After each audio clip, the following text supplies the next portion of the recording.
একটু আগে আমি পেঁয়াজ আলু রেসিপিটা দেখাচ্ছিলাম, কারণ আমার আবারও বলছি আমার ভিডিও করার কেউ নেই, কারণ এটা দেখাবার আগে আমাকে এই কথাটা বলতেই হবে, কারণ আমার বাড়িতে যখন কেউ নেই আমি একা ছাড়া। তো আলু পেঁয়াজ পোস্ত করলাম, লোকে শুধু পেঁয়াজ দিয়ে পেঁয়াজ পোস্ত করে, বাট আমি একটু আলু দিয়ে করেছি, একটু আলাদা স্টাইলে। যেটা আলু পোস্ত সেটা তো সবাই খায়, কিন্তু এখানে আলু হয়তো বুঝতে পারা যাচ্ছে যে আলু আছে, কিন্তু আমি পুরো আলু ভাজা যেটা হয় লম্বা লম্বা করে কেটে নিয়ে একবারে পুরো ছাক্কা তেলে ভেজে নিয়েছি, কোনো জল নেই, কোনো নেই। পেঁয়াজগুলো এখানে আমার 2টো আলু আছে, 4টে পেঁয়াজ আছে।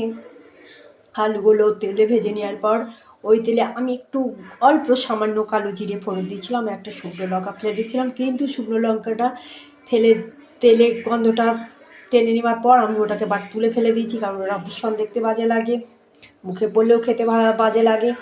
তারপর পেঁয়াজগুলোকে ভেজে নিয়ে তারপরে পোস্ত দিয়ে নুন চিনি হলুদ চেরা কাঁচা লঙ্কা দিয়ে ভালো করে ওটাকে ফ্রাই করে কষিয়ে নিয়ে রেডি করে দিয়েছি। তাহলে আমার রেডি টু কুক পেঁয়াজ আলু পোস্ত।